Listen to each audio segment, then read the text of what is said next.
की जय। बोलो रामचंद्र भगवान की जय।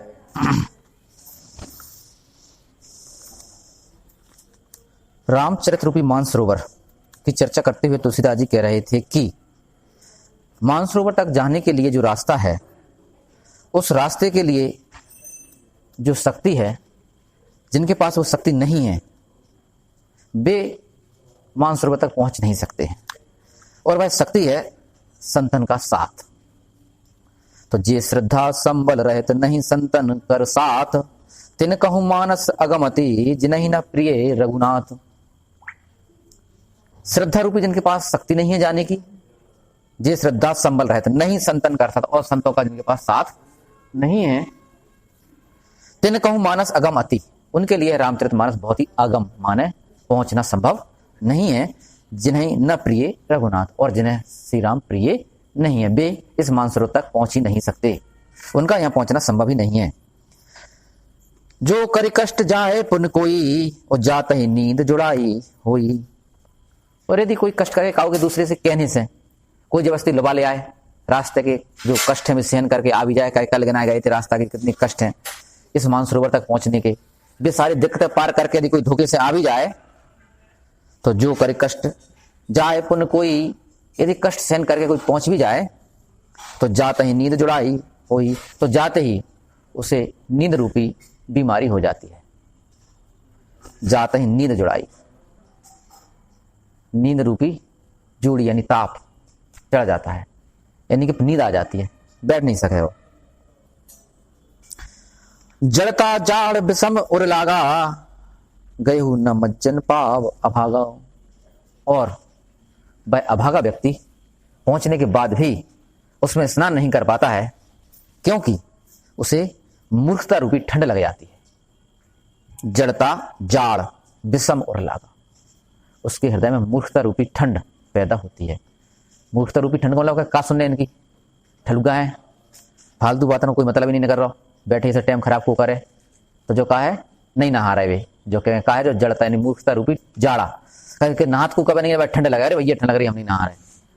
तो कहा जड़ता जाड़ विषम और लागा, मूर्खता रूपी से ठंड लगाती है। सरोवर के पास पहुंचते ही मूर्खता रूपी सर्दी से वह परेशान हो जाता है, और गए न मज्जन पाव, फिर अभागा व्यक्ति जाकर भी उसमें स्नान नहीं कर पाता है। करे न जाए सर मज्जन पाना, फिर आवई समेत अभिमाना।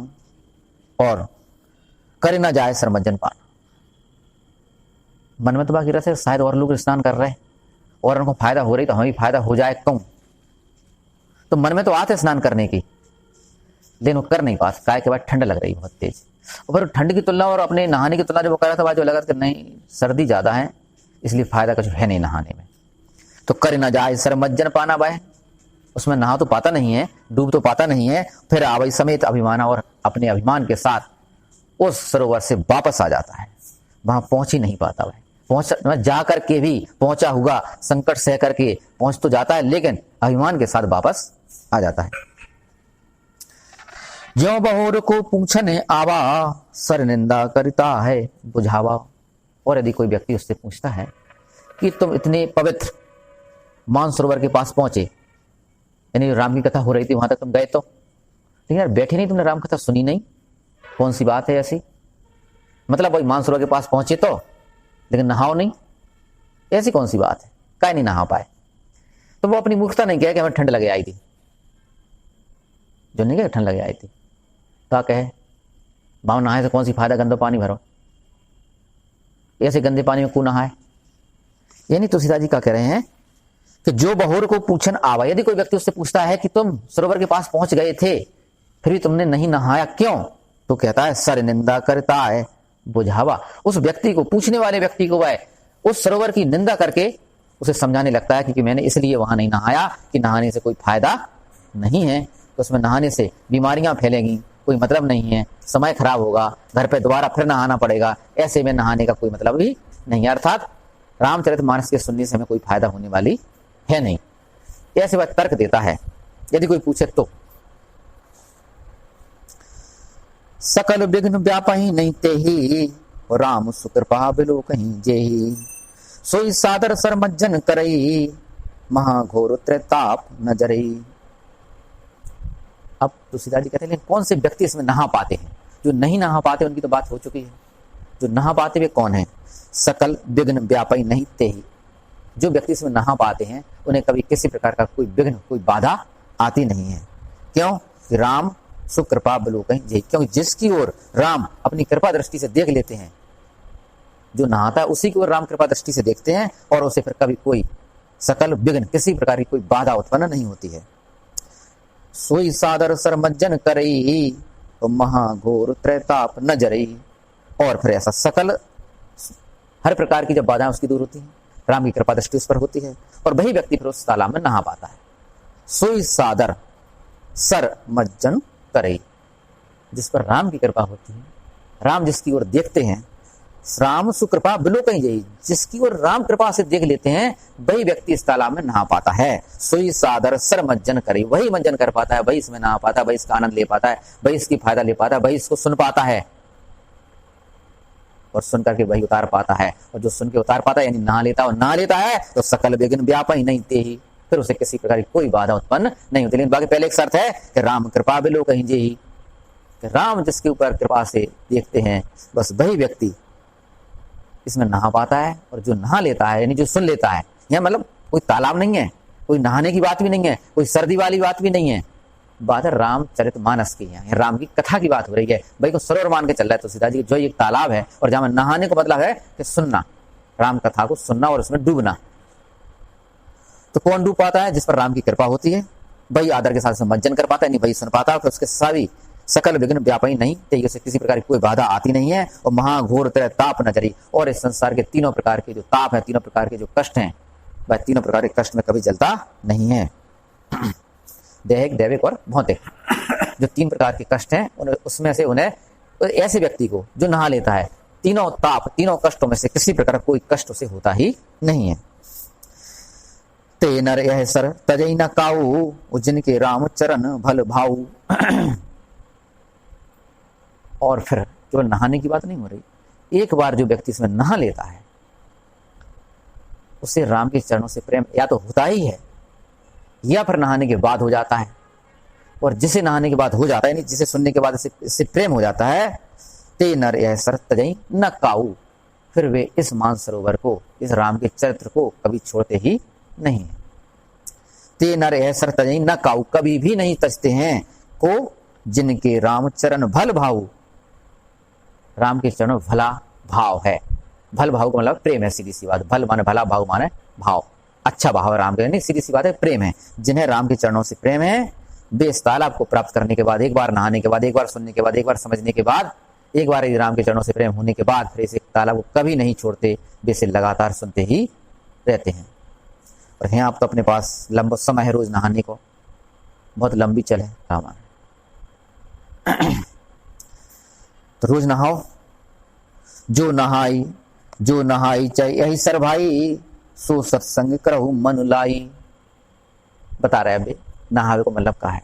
तो जो इसमें नहाना चाहता है, इस रामचरित रूपी सरोवर में जो नहाना चाहता है, जो नहाई चाहे यही सर भाई, हे भाई जो इस मानसरोवर नहाना चाहता है, सो सत्संग करे मन लाई, वो बस सत्संग को मन लगा करके करे।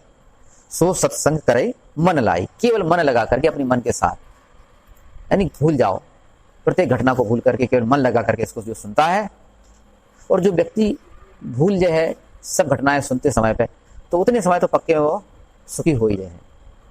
भूलना ही तो सुख है, सब भूलना ही सुख है। तो मन लगाने का मतलब है भूलना। नशा में जो आकर्षण है वो भूलने ही को है। नशा व्यक्ति भूल जाता, इसलिए वो आकर्षण है। नशा को जो आकर्षण है वो अध्यात्म को ही आकर्षण है, लेकिन वो छद्म है, झूठो आकर्षण है, लेकिन आकर्षण वही है। इसलिए तो नशा के प्रति व्यक्ति को इतना मोह है। इतने व्यक्ति जो नशा के प्रति आकर्षित हो रहा है, वो कारण क्या है? भाई जड़ में तो आनंद ही है, लेकिन झूठो आनंद उतरने के बाद फिर वहीं की वहीं। लेकिन जो नशा व्यक्ति चाहे कि न उतरे कहूं भी, परमानेंट नशा बनवा रहा है के पास, तो भी कह रहे को भी उपाय है का जो सत्संग करो मन लाई, मन लगा करके, यदि मन लगा करके मतलब सब कुछ भूल करके यदि हम कथा को सुनते हैं, तो निश्चित ही हमें ऐसा आनंद प्राप्त होगा जो कभी जाने वाला नहीं है। अस मानस मानस चख चाही, भई कवि बुद्धि विमल अवगाही। यदि इस मानसरोवर को कोई अपनी हृदय की आंखों से देखता है, मन की आंखों से देखता है, तो उसकी जो बुद्धि है निर्मल, भई कवि बुद्धि विमल अवगाही, तो उसकी बुद्धि कवियों के समान निर्मल हो जाती है। अस मानस मानस चकचाही, मानस यानी इस मानसरोवर को जो मन के नेत्रों से देखता है, जो मन के नेत्रों से उसमें गोते लगाता है। तुलसीदास जी कहते हैं जैसे मैं लगाना चाह रहा हूं, इसलिए मैं समझता हूं कि मेरी बुद्धि भी निर्मल हो गई। तो वे कहते हैं कवि की बुद्धि, भाई कवि बुद्धि विमल अवगाही। अवगाही माने इसमें डूबते ही, इसमें गोता लगाते ही कवि की बुद्धि निर्मल हो जाती है। यदि कोई कवि चाहे कि मुझे अपनी बुद्धि को निर्मल करना है, तो तुलसीदास जी कहते हैं कि इस मानसरोवर को मन की आंखों से देखना है और उसके बाद उसमें डुबकी लगाना। देखना का मतलब सत्संग करना है और डुबकी लगाने का मतलब जीवन में उतारना है। तो उसकी बुद्धि निश्चित ही फिर कैसी हो जाती है, भाई कवि बुद्धि विमल निर्मल हो जाती है। अवगाही माने डूबते ही। भय हृदय आनंद उछाहू, उमगे प्रेम प्रमोद प्रबाहु। और जब व्यक्ति इसमें गोते लगाता है तो उसके आनंद में, उसके हृदय में आनंद और उत्साह भर जाता है। आनंद और उत्साह, भयु हृदय आनंद उछाहू, उसके हृदय में आनंद और उछाहू माने उत्साह भर जाता है। नीरसता नहीं रहे, यानी जीवन में प्रभा की नीरसता नहीं है। उछाहू माने उत्साह, प्रत्येक काम उत्साह के साथ फिर करें। लेकिन बाकी पहले यदि वाने नहा हुई है तो वे कह रहे भय हृदय आनंद उछाहू, उमग्यू प्रेम प्रमोद प्रभाऊ। और तुलसीदास जी कहते हैं उमग्यू प्रेम प्रमोद, यानी प्रेम और आनंद का प्रवाह उसके हृदय में उमड़ पड़ता है। प्रेम और आनंद की उसके हृदय में बाढ़ आ जाती है। और जब कहो कि हृदय में प्रेम की बाढ़ आ जाए तो आपका कष्ट रहे कैसे? प्रेम के बदले में प्रेम ही है। यदि व्यक्ति ने सोचे कि भाई हमारे पास हम प्रेम बांटत हैं और लौट के घृणा आत है, तो सोच लो कि तुम प्रेम बांट नहीं रहे, कहीं ना कहीं गड़बड़ी है, समझ में गड़बड़ी है। जो ना तुम प्रेम समझ रहे वो प्रेम हो नहीं सकता, ताकि जो तुमने फेंको हुई है वही लौट के आए। प्रकृति को नियम है कि चारों तरफ दर्पण लगे हैं, तुमने जो फेंको है वही दर्पण से टकरा के ज्यों की त्यों वापस आए। इसलिए यदि तुम सोचो कि नहीं हम तो बहुत प्रेम फेंको, लौट के नहीं आओ प्रेम, लौट के घृणा आई, तो गलत है। कहीं ना कहीं गड़बड़ी है, कहीं ना कहीं गड़बड़ी तो है, ताकि प्रकृति के नियम विपरीत नहीं हो सकता। हो सकता पहले की फेंकी हुई, बहुत पहले से फेंकी हुई।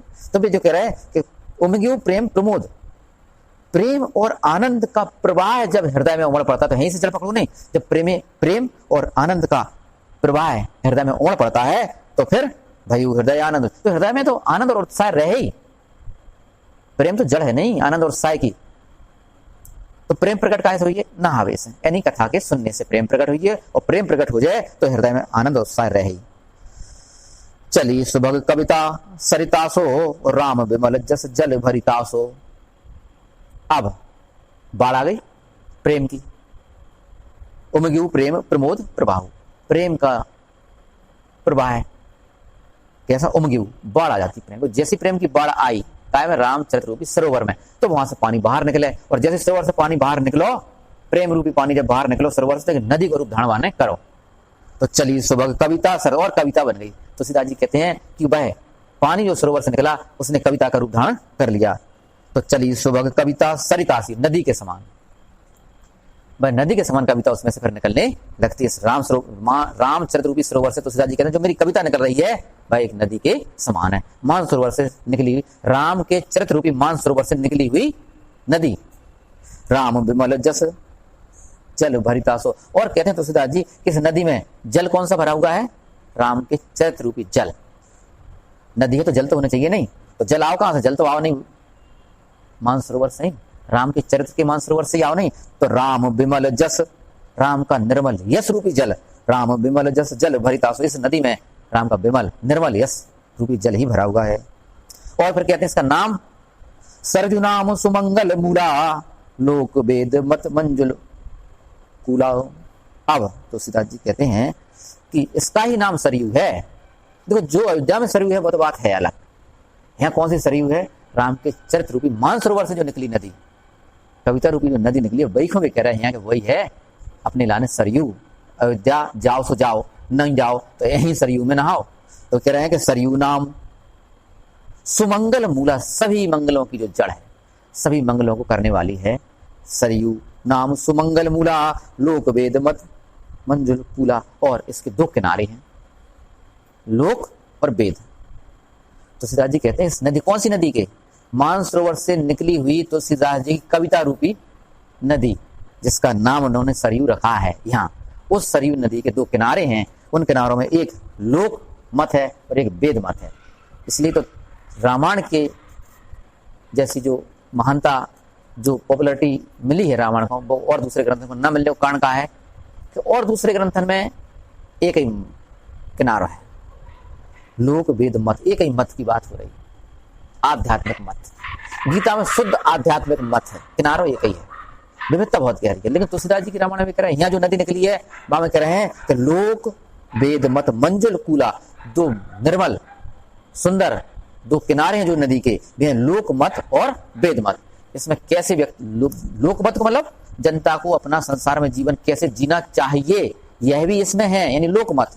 और वेद मत कि वेदों के हिसाब से व्यक्ति को कैसे मुक्ति मिल सकती है, वह है वेद मत। यानी मुक्ति का उपाय भी है और जीवन का यापन कैसे हो, जब तक जिंदा है व्यक्ति तब तक उसे कैसे जीवन यापन करना चाहिए, यह लोक मत भी इसमें है। यानी व्यक्ति को कोई समस्या है और बस हल नहीं मिल रहा हुए तो क्या तरीका है, रामायण में देख लो, जो रामायण चौपाई याद है भाई साहब, तुम अपना हल मान लो। तो भाई क्या कहें अपन, लोक मत और वेद मत, जो उत्तरकांड है पूरा पूरा वेद ही मत है, कैसे व्यक्ति को मोक्ष की प्राप्ति हुए, वो सब वेद मत है। नदी पुनीत सुमानस नंदनी, कलिमलि तृण तरमूल निकंदनी। यह जो नदी है रामचरित रूपी मानस से निकलने वाली सरयू नदी, यानी कथा, राम की जो कथा है वह नदी है। नदी पुनीत सुमानस नंदनी, यह किसकी पुत्री है? यह रामचरित रूपी मानसरोवर की पुत्री, उसी से निकली है। तो वे कह रहे हैं नदी पुनीत, यह पवित्र जो नदी है, राम की कथा रूपी जो नदी किससे निकली? सुमानस नंदनी, सुंदर मानस मानसरोवर की यह पुत्री है। और कलिमलि तृण तरु मूल निकंदनी, और कलयुग के छोटे और बड़े पापों को जड़ से नष्ट कर देने वाली है। कलयुग के छोटे पाप माने तृण के समान, और वृक्ष बड़े पाप को भी जड़ से समाप्त कर दें। कैसे देखो, कलिमल माने कलयुग के पाप को, तृण तिनके छोटे मोटे पाप, तृण तरु बड़े बड़े पाप वृक्ष के समान, तरु कलिमल तृण तरु मूल निकंदनी, जड़ से ही समाप्त कर देती है। पाप यदि छोटे हो पाप या बड़े हो, सभी को यह जड़ से नष्ट कर देने वाली है। श्रोता त्रिविध समाजपुर, ग्राम नगर दुकूल, संत सभा अनुपम अवध, सकल सुमंगल मूल। श्रोता त्रिविध समाज, और जो श्रोता हैं तीन प्रकार के समाज हैं इस नदी के किनारे बसने वाले। जो श्रोता रहे का श्रोता किनारे पे कि आ सके यहाँ शाम के, इतने पास तो हो कम से कम कि आ सके, और जो पास हो तो भाई भी ना आ सके समझ लो बहुत दूर है। तो पास है तो नदी किनारे में बसे होने चाहिए। तो नदी किनारे में काका बसे हुए, तीन प्रकार की पुर है, यानी छोटा सा प्रवाह है, या गांव ग्राम है, या फिर नगर है। ये तीन प्रकार के जो नगर हैं, तीन प्रकार के रहने के स्थान हैं, वे सभी इस नदी के किनारे पर बसे हुए हैं। श्रोता त्रिविध समाज पुर, तीन प्रकार का जो समाज है, श्रोता त्रिविध समाज पुर, ग्राम नगर दो, इसके दोनों किनारों पर बसे हुए कुछ पुरवा हैं, कुछ ग्राम हैं और कुछ नगर हैं। और संत सभा अनुपम अवध, सकल सुमंगल मूल, और संतों की जो सभा है, जो संतों की सभा है वह उपमा रहित है, अनुपम। संत सभा अनुपम अवध, जो संतों की सभा है जिसकी तुलना नहीं की जा सकती है, वह अयोध्यापुरी है। तो गांव नगर पुरवा सब हो गए, तो अयोध्या भी तो होने चाहिए। यहाँ बोले अयोध्या भी है, इस रामचरितमानस के आसपास अयोध्या भी। वो अयोध्या क्या है? संतों का समाज। तो संत सभा अनुपम अवध, सकल सुमंगल मूल, जो सभी मंगलों की करने वाली है, जो सभी मंगलों की जड़ है, वह संतों की सभा है। यानी जिस प्रकार अयोध्या सभी का भला कर देती है, उसी प्रकार यहाँ भी अयोध्या है, और वह अयोध्या है संतों की सभा। बोलो रामचंद्र भगवान की जय, बोलो हनुमान जी महाराज की जय।